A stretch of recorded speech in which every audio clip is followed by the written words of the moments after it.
Howdy friends, Tulio here from Colorado Springs. This is another episode of Mortgage Minutes. I'm here with Brian Yannick. How you doing? Good. All right, Brian is with Rate Mortgage. He's been my preferred lender for nearly 30 years, so we have tremendous trust, and I'm passing that trust on to you. So let's have a quick talk about specifically VA loans, and my question to you, and we can trickle into FHA loans too on this, but people often ask, can I buy this property with my girlfriend, boyfriend, fiance? We're not married yet. Maybe they don't even intend to be married. We're in a state that I believe is called a common law state, but how does that work when it comes to having the spouse contribute to qualifying, or the fiance or the boyfriend, the non-married couple?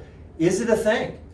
Yeah, so on FHA and conventional financing, nothing changes. It's the same. So they're just like two people buying a house together. Just two people buying a house. Partners, essentially. Yeah, you and I could buy a house together. Husband and wife can buy a house together.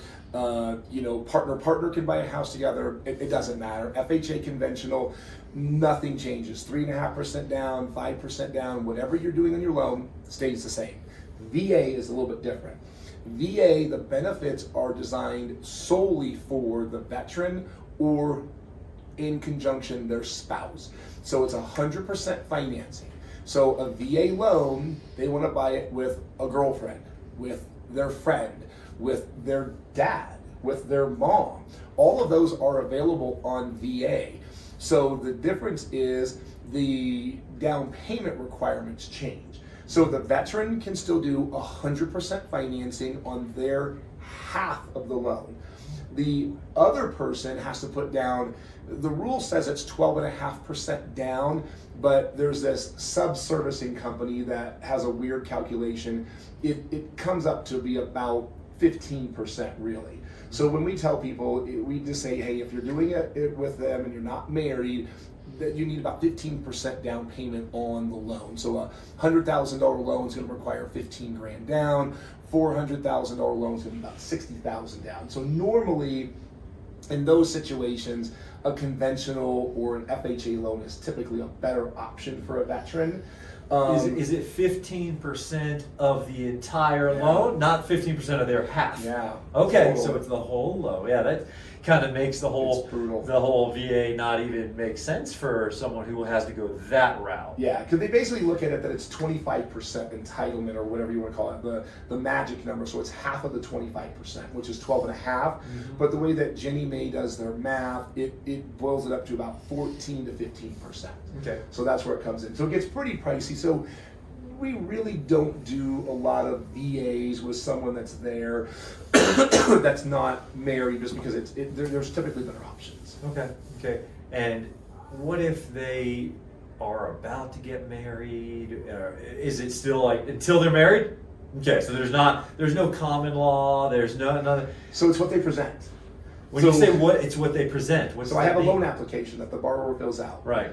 If a borrower fills out that they are married to X person on the loan application, I am not required to get a marriage license or anything else, because there's a lot of states that don't have marriage licenses. Okay. There's Same-sex couples. There are people who have different religious beliefs, and they might not do a local standard marriage license. Like, they don't believe in that kind of stuff. So VA really loosened these rules up about 10 years ago or so, that they're no longer required to do that. Because it used to be lenders would be like, give me your marriage license. And so we were rushing people down to the justice of the peace and making them get the marriage license. So that rules went away. So if a person applies with me and they say married on the application, the only thing that we are required to get is a statement from them that says they're married to that person. Because if you think about it, Bob's on the loan application and Janet's on the loan application. It says married. Nothing says that they're married to each other. Our underwriters ask for just a quick letter that says you're contesting that you're married to that particular person, but no marriage license, no nothing else, which is kind of nice. Is there any question, like, if because you're obviously going to ask for their last couple of years' taxes, if they are separate taxes, does that matter? Or because we're not asking them when they got married. Okay. So that person could have lived here and lived there. If on that application they're showing married, now there are things that catch an underwriter's eye. Veteran lives in San Antonio. He's stationed in San Antonio. The person he says he's married to is in New York City, has always been in New York City, lives at home with her parents. Sometimes they might ask a little bit more, like, wait a minute, this doesn't make sense. Like, wait, they don't live together, they're not in the same town. When did they get married? Sometimes they can go a little bit deeper, just to kind of, a CYA for them. Yeah. But it's not required to do that, so it just depends on your underwriter. Okay. So if it just doesn't make sense, they might ask, but you could say, oh yeah, they just got married. Yeah. But you do not have to provide a marriage license. All right. Thanks for clearing that up. That comes up quite a bit in purchasing. And when we have people, of all ages, but young couples often who are together, just not married yet, and that is a question. Can we do this together? Can we not do this together? Sometimes the fiance makes as much or more money than the active duty veteran, and it would be very helpful if that could be taken into consideration. It does. So, all right, now we know the rest of the story. Yeah, exactly. And the fun thing is, people don't always get this, but the second person doesn't have to occupy the house.